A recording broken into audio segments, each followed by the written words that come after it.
கர்த்தராகிய இயேசு கிறிஸ்துவின் நாமத்தில் உங்களை அன்போடு வாழ்த்துகிறேன். இன்று ஆண்டவர் நமக்கு தந்த வாக்குத்தத்த வசனம் சங்கீதம் 41:1. சிறுமைப்பட்டவன் மேல் சிந்தையுள்ளவன் பாக்கியவான். Psalm 41:1.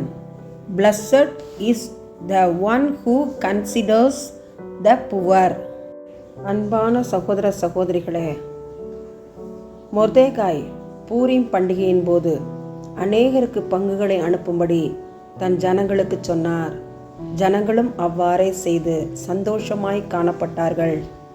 தாவீது ராஜா தான் போரிட்டு ஜெயித்ததில் வந்த ஆசீர்வாதங்களை அநேகருக்கு பங்கிட்டு அனுப்பினார். அது மட்டுமல்ல, அந்நிய ராஜாக்கள் வந்து நம் ஜனங்களோடு போரிட்ட போது கூட ஏழை ஜனங்களை விட்டு வைத்தார்கள், அவர்கள் மேல் இரக்கம் வைத்தார்கள். நாமும் ஏழைகளை நினைக்க வேண்டும். கிறிஸ்துமஸ், புது வருட, கிறிஸ்து உயிர்த்தெழுந்த பண்டிகை நாட்களில் மட்டும் அல்லாது பிற நாட்களிலும் கூட நம்மால் ஆன சிறு உதவிகளை ஏழைகளுக்கு செய்ய வேண்டும். ஏழைக்கு இறங்குகிறவன் கர்த்தருக்கு கடன் கொடுக்கிறான். அவன் கொடுத்ததை கர்த்தர் திரும்ப கொடுப்பார் என்று நம்மை ஆசீர்வதிக்கிறார். எல்லா சூழ்நிலையிலும் நம்மால் முடிந்த அல்லது மிகுதியும் நாம் ஏழைகளை நினைத்து அவர்களுக்கு உதவி செய்ய வேண்டும். கர்த்தர் நம்மை ஆசீர்வதிப்பாராக. ஆமென். அன்பின் பரலோக பிதாவே, இந்த அருமையான ஜெப நேரத்துக்காக ஸ்தோத்திரம். எங்களை தாழ்த்தி உம்முடைய பாதத்திலே ஒப்பு கொடுத்து ஜெபிக்கிறோம்.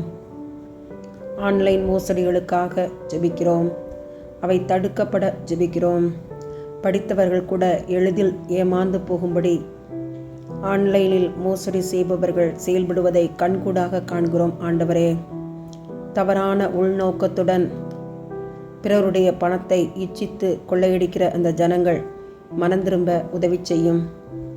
தற்கொலையை நோக்கி அப்படிப்பட்ட ஜனங்கள் ஓடிவிடாதபடி தேவனாகிய கர்த்தர் இந்த காரியத்திலே நீர் இடைப்பட்டு ஏழை ஜனங்களை, படித்த ஜனங்களை பாதுகாத்தருளும்.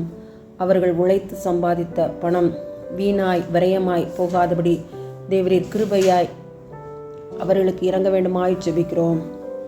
ஆன்லைன் மோசடிகள் தடை செய்யப்பட மத்திய மாநில அரசுகள் இதில் முயற்சி செய்து மக்களின் பணங்களை காப்பாற்றி கொடுக்க, தவறான வழியில் தற்கொலைகள் தடுக்கப்பட தேவனாகிய கர்த்தர் இரக்கம் செய்ய வேண்டுமாய் பாரத்தோடு உம்முடைய சமூகத்தில் ஒப்பு கொடுத்து ஜெபிக்கிறோம். எங்கள் ஜெபத்தை நீர் கேட்டதற்காக நன்றி. எங்களுடைய ஜெபத்திற்கு நீர் பதில் கொடுத்ததற்காக நன்றி. ஆன்லைன் மோசடிகள் தடை செய்யப்பட்டதற்காக நன்றி. இயேசுவின் மூலம் பிதாவே. ஆமேன், ஆமேன்.